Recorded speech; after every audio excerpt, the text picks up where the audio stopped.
Flame of fire YouTube চ্যানেলে সকলকে জানাই স্বাগত। আশা করি সকলেই ভালো আছো আর সকলেই সামনের পরীক্ষার জন্য নিজেকে তৈরি করছো। তো ভিডিওটির থাম্বনেল দেখে তোমরা অবশ্যই বুঝতে পেরেছো যে ভিডিওটির আলোচ্য বিষয় হলো ভারতের সীমারেখা। আর এখানে আমরা আলোচনা করব ভারতের স্থলসীমা আর জলসীমা দুই ধরনের সীমারেখা দেখা যায় কোন কোন দেশের সঙ্গে। তো আগের ভিডিওতে আমি পাকিস্তান সম্পর্কে সমস্ত বিষয় আলোচনা করেছিলাম। ভিডিওটি বড় হয়ে যাওয়ার জন্য এই দুটি দেশের সীমারেখা আমি ওই ভিডিওতে আলোচনা করিনি, এই ভিডিওতে আলোচনা করব। তো সেই দেশ দুটি হলো বাংলাদেশ আর মায়ানমার। তো প্রথমে আমরা দেখব ভারত আর বাংলাদেশের সঙ্গে যে সীমারেখা, সেই সীমারেখা সংক্রান্ত সমস্ত বিষয়। তো আমি আগের ভিডিওতে বলেছিলাম যে ভারত আর বাংলাদেশের সঙ্গে যে সীমারেখা আছে এর নাম কি, এর নামও কিন্তু সেই রেডক্লিফ লাইন। তো পাকিস্তান আলাদা হয়ে যাওয়ার পরে অর্থাৎ পশ্চিম অংশটি হয়ে যায় বাংলাদেশ।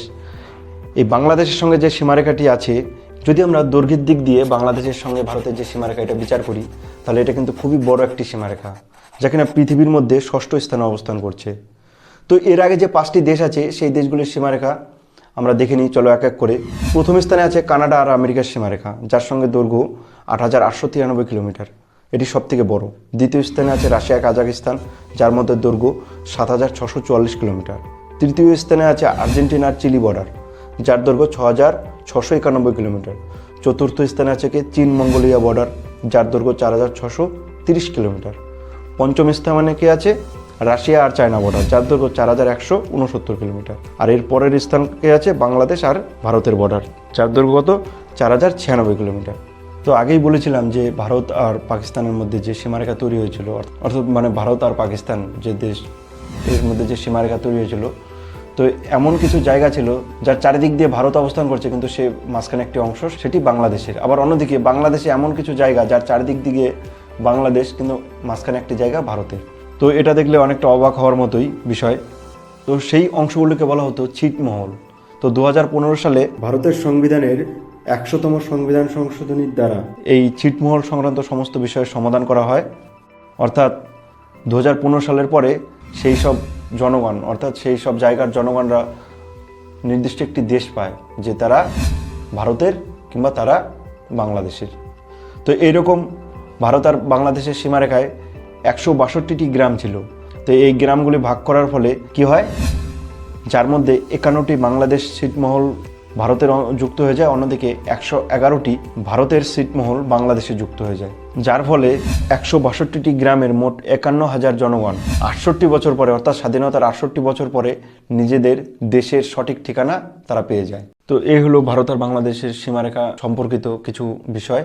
এবার আমরা দেখে নেব ভারত আর বাংলাদেশের দু একটা করিডোর সম্পর্কে। প্রথমে একটা করিডোর নিয়ে আলোচনা করব, 3 বিঘা করিডোর। এটা অনেক পরীক্ষায় আসে যে কোন দুটি দেশের মধ্যে 3 বিঘা করিডোর নামে একটি জায়গা আছে, সেটা হলো ভারত আর বাংলাদেশের মধ্যে।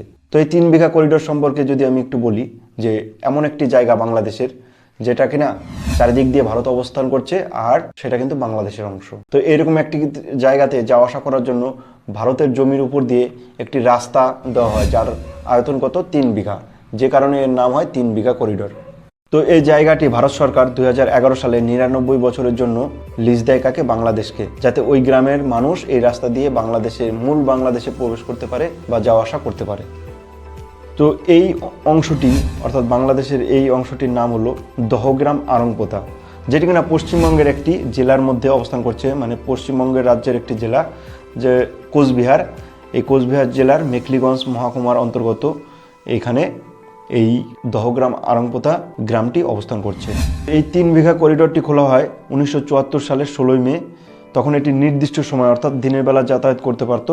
তো পরবর্তীকালে 2011 সালে কি করা হয়, 24 ঘন্টার জন্যই সব সময় যাতায়াত করতে পারবে এটি স্থির করা হয়। অন্যদিকে ভারত যে করিডোরটি খোলার পরিকল্পনা করছে সেটি হলো তেঁতুলিয়া করিডোর। এটি হলো 4 থেকে 6 কিলোমিটার দীর্ঘ একটি সংযোগ পথ হবে। ভারতের দুটি অংশের মধ্যে এটি খোলার চিন্তা ভাবনা করছে বাংলাদেশের জায়গার মধ্যে দিয়ে, যেটি অবস্থান করছে বাংলাদেশের তেঁতুলিয়া উপজেলার দেবনগর ইউনিয়নের মধ্যে দিয়ে। এই রাস্তা যদি খোলা হয় তাহলে ভারতের দুটি জায়গার মধ্যে যোগাযোগ খুব দ্রুত হয়ে যাবে।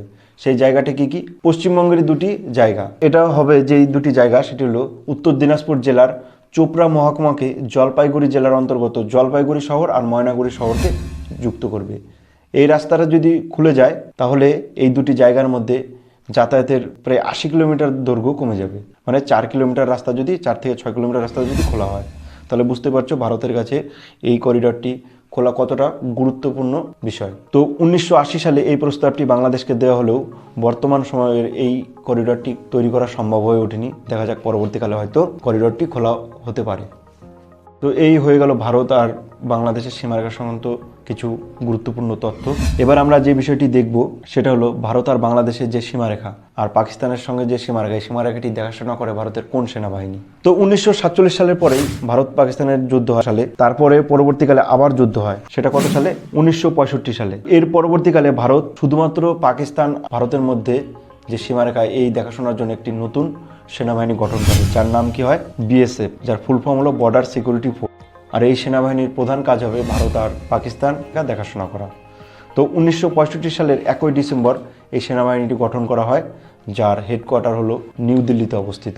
তাহলে তোমাদের প্রশ্ন আসতে পারে বিভিন্ন পরীক্ষায় যে ভারত আর বাংলাদেশের বর্ডার দেখাশোনা করে ভারতের কোন সেনাবাহিনী? সেটা বলতে হবে বিএসএফ, অর্থাৎ বর্ডার সিকিউরিটি ফোর্স। অন্যদিকে পাকিস্তানের সঙ্গে যে সীমারেখা আছে তার দেখাশোনা করে কে?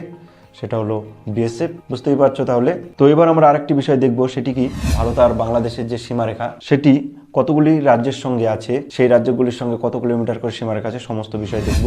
তো প্রথমেই দেখব যে ওয়েস্ট বেঙ্গল মানে পশ্চিমবঙ্গ আছে বাংলাদেশের পার্শ্ববর্তী একটি রাজ্য, যার সঙ্গে সবথেকে বেশি দৈর্ঘ্য আছে 2217 কিলোমিটার। তারপরে আছে আসাম, যার সঙ্গে বাংলাদেশের সীমারেখার দৈর্ঘ্য হলো 262 কিলোমিটার।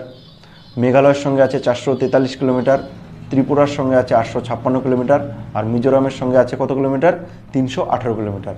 এই হলো বাংলাদেশের পার্শ্ববর্তী রাজ্য এবং তার সীমারেখা সংক্রান্ত সমস্ত বিষয়।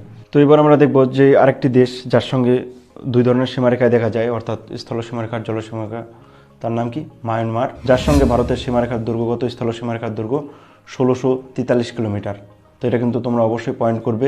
তো মায়ানমারের সঙ্গে যে সীমারেখা এটা কিন্তু পাহাড়ের উপর দিয়ে, অর্থাৎ পাহাড়কে কেন্দ্র করে এই সীমারেখাটি তৈরি হয়েছে। তো এখানে আরেকটি বিষয় তোমাদের মনে রাখতে হবে, এই সীমারেখাটি তৈরি হলেও দুই দিকে 16 কিলোমিটার 16 কিলোমিটার করে, অর্থাৎ ভারতের দিকে 16 কিলোমিটার, অন্যদিকে মায়ানমারের দিকে 16 কিলোমিটার করে, অর্থাৎ এখানকার মানুষ অবাধে যাতায়াত করতে পারে। তাহলে বুঝতেই পারছো যে এটি একটি উন্মুক্ত সীমারেখার মতোই।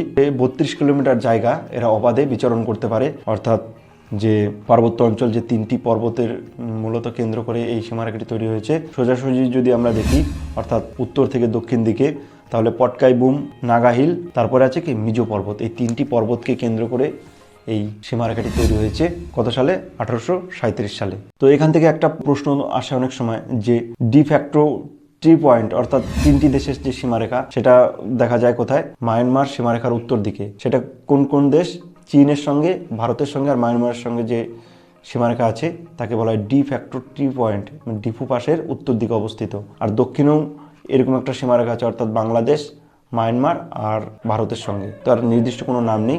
তো সে যাই হোক, এই হয়ে গেল মানে মায়ানমারের সঙ্গে দুই একটা বিষয় যেগুলো পরীক্ষায় আসে।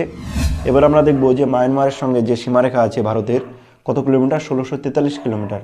এই সীমারেখাটি দেখাশোনা করে কে? তো এই সীমারেখাটি দেখাশোনা করে আসাম রাইফেল। তো এই সেনাবাহিনী সম্পর্কে একটু বলি যে প্রতিষ্ঠাকাল কত এর? 1835 সালে এটি তৈরি হয়। তো প্রতিষ্ঠাকালে এর নাম ছিল ক্যাচার লেভি। 1883 সালে এর প্রথম নাম পরিবর্তন করা হয়। তখন কি করা হয়? Assam frontier police. পরবর্তীকালে আবার পরিবর্তন করা হয় 1891 সালে। তখন এই সেনাবাহিনীর নাম হয় আসাম মিলিটারি পুলিশ। 1913 সালে আবার পরিবর্তন করা হয়, তখন বলা হয় eastern Bengal and Assam military police. তার পরবর্তীকালে আবার পরিবর্তন করা হয় কত সালে? 1917 সালে। সেই সময় এর নাম হয় আসাম রাইফেলস, অর্থাৎ এই নামে বর্তমানে পরিচিত এই সেনাবাহিনীটি। এটি কবে করা হয়? 1917 সালে। তাহলে এই হয়ে গেল ভারতের সঙ্গে বাংলাদেশের সীমান্ত আর ভারতের সঙ্গে মায়ানমার সীমান্ত সংক্রান্ত সমস্ত বিষয়।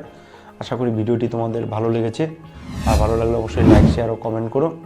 দেখা হচ্ছে পরের ভিডিওতে, যেখানে আমি ভারতের পার্শ্ববর্তী অন্যান্য দেশগুলি সম্পর্কে আলোচনা করব, যেগুলি এখনও আলোচনা হয়নি। অর্থাৎ শুধুমাত্র সমুদ্রের সঙ্গে যেই সব দেশের সীমারেখা আছে সেই সমস্ত বিষয় নিয়ে আলোচনা করব। তো আজকের মতন টাটা, দেখা হচ্ছে পরের ভিডিওতে।